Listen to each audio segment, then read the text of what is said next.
Hello dear student, here I am Sangeeta. Today in this lecture we will be discussing about the chapter number 9, that is the living organisms and their surrounding of class 6.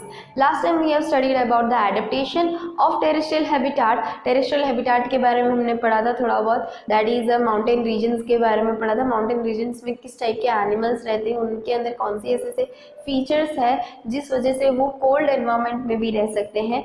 और तो और हमने desert के बारे में पढ़ा था कि डेजर्ट में कौन से टाइप के एनिमल्स देखने को मिलते हैं और जो दूसरे टाइप के लिविंग ऑर्गेनिजम्स रहते हैं उनके अंदर उन्होंने किस तरीके का एडेप्टेशन लिया हुआ है कि वो वहाँ पे सर्वाइव कर सकते हैं. तो लास्ट टाइम हम लोगों ने ये भी पढ़ा था ग्रासलैंड और फॉरेस्ट के बारे में, जहाँ पे हमने लायन के बारे में हमने पढ़ा था. जो लायन है वो अपना फूड किस तरीके से खाता है, दैट इज किसी को मार के. और जो प्रे होता है वो कौन होता है, या तो फिर डियर या तो फिर उससे जो स्मॉलर ऑर्गेनिजम्स होंगे वो. सो लायन इधर क्या हो गया, प्रीडेटर हो गया क्योंकि वो दूसरे का शिकार कर रहा है, और जो शिकार बन रहा है दैट इज द डियर. तो डियर क्या हो गया, इधर प्रे हो गया. तो अब उनमें ऐसी क्या फीचर्स है जिस वजह से लायन को एक प्रीडेटर बना देता है, और जो डियर है उससे बचने के लिए कौन से उसने एडेप्टेशन लिए हुए हैं अपने अंदर, वो भी हम पढ़ेंगे. So grassland and forest, lion is the predator and deer is a prey. ये तो हमने पढ़ ही लिया था कि लायन क्या है, प्रीडेटर है, और डियर उसका क्या हो गया, प्रे हो गया. अब उनमें उसने लायन में इसने एक ऐसे कौन से फीचर्स लिए हुए हैं जिसकी वजह से वो प्रीडेटर बन चुका है. That is what are the features of the lion as an predator. Predator के हिसाब से लायन के अंदर कौन से फीचर्स है. तो लायन में जो उसकी आंखें हैं वो सामने की तरफ है, दैट इज जैसे कि हमारी आइज होती है वैसे ही लायन के भी आइज होती है. वो एकदम फोकस करके देख सकता है कोई भी चीज़ को, कांस्टेंट एक जगह पे नज़र जो रहती है उसकी एकदम तेज़ रहती है. और वो अगर उसके प्रे को अगर किल करना चाहता हो तो उसकी आई साइड जो है वो बहुत ज़्यादा तेज़ होती है, तो वो वो उसको मार सकता है अपने प्रे को. Lion are in front of eyes are in front, so he gets correct idea of prey. तो उसको एक प्रे का एक आइडिया मिल जाता है कि हाँ उसके सामने उसका शिकार खड़ा है, तो I can kill him.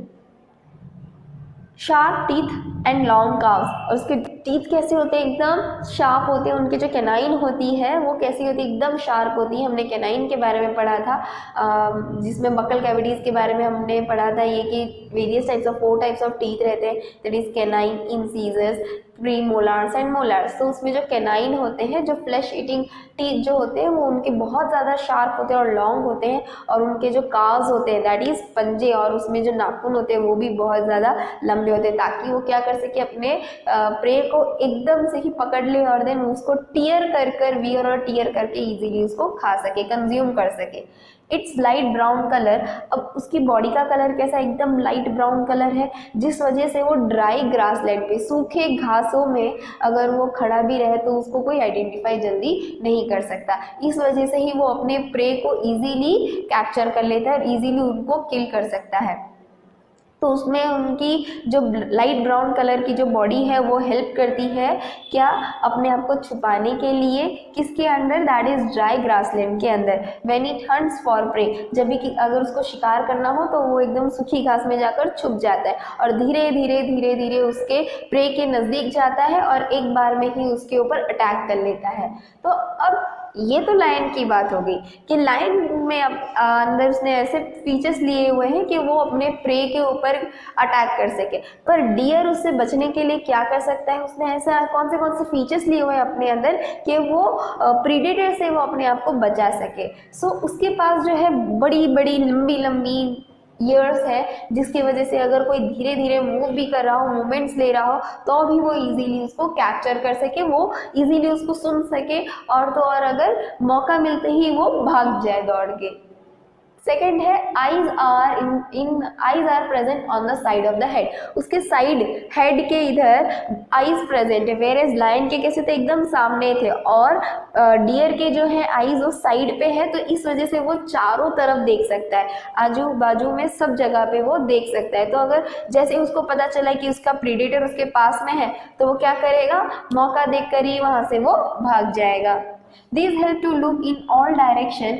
It can run very fast. और डियर में एक ऐसा फीचर भी होता है कि वो बहुत तेज भाग सकता है. Adaptation in birds. अब हम पढ़ेंगे बर्ड्स में एडेप्टेशन किस तरीके से होता है, दैट इज एर्बोरियल एनिमल्स में किस तरीके का एडेप्टेशन रहता है। तो उनके बोन्स जो रहते हैं वो हॉलो रहते हैं, जैसे कि हमारे बोन्स जो हैं थोड़े हेवी हैं और उनके बोन्स जो हैं वो अंदर से बहुत ज़्यादा खोखले होते हैं, जिस वजह से क्या होता है वो इजीली एयर में वो उड़ सकते हैं। हम उड़ पाते हैं क्या? नहीं, क्योंकि हमारे जो बोन्स है वो उसमें फ्लूइड प्रेजेंट है, जिस वजह से हम उड़ नहीं पाते हैं। और वैसे ही बोन्स में, इनके बोन्स में कैसा स्पेस रहता है, एकदम हॉलो स्पेस रहता है, कोई स्पेस, जैसे कि बोन्स जो है वो जिससे बने हुए हैं उसके आस पास बीच में कोई कुछ भी प्रेजेंट नहीं होगा, इसलिए उनके जो बोन्स होते हैं वो बहुत ज़्यादा लाइट वेटेड होते हैं, जिस वजह से वो एयर में इजीली मूव कर पाते हैं। And filled with air cavity to make the body light. और उनके जो बोन्स होते हैं उनके बीच में, बोन्स के बीच में एक्चुअली में प्रेजेंट क्या है, एयर प्रेजेंट है, जिस वजह से वो इजीली अपने बॉडी को जो अपनी बॉडी का वेट है वो इजीली कैप्चर भी कर सकते हैं और वो उड़ भी सकते हैं। फेदर्स आर प्रेजेंट, हमारे पास फेदर्स है, पंख है नहीं, इनके पास पंख होते हैं इसीलिए वो लोग इजीली उड़ सकते हैं। 4 limbs are modified into the wings for flying. और उनके जैसे कि हमारे लिम्स होते हैं, ये जैसे हैंड और लेग है, तो उनके जो हाइंड लिम्स है वो तो लेग में ही कन्वर्टेड है, वेरेज उनके जो 4 लिम्स है, जैसे ये हमारे आर्म्स हो गए, ये जो हमारे ऊपर वाले जो लिम्स है वो बर्ड्स में किस में कन्वर्ट हो गए हैं, विंग्स में कन्वर्ट हो गए, जिस वजह से वो और इजीली वो क्या कर सकते हैं, फेदर्स में कन्वर्ट हो गए, जिस वजह से वो क्या होता है, वो लोग इजीली उड़ सकते हैं हवा में। So that's why this adaptation has been adapted by the birds. So here we have completed with the grassland, that is terrestrial habitat हमने देखा, and arboreal habitat देखा। तो in next lecture we will be discussing further and differentiating the living organisms and non living organisms। हम उसको differentiate करेंगे कि living organisms में ऐसे कौन से features होते हैं जिस वजह से हम उनको living organisms बोलते हैं, और non living organisms को हम non living organisms क्यों बोलते हैं वो हम पढ़ेंगे। Thank you.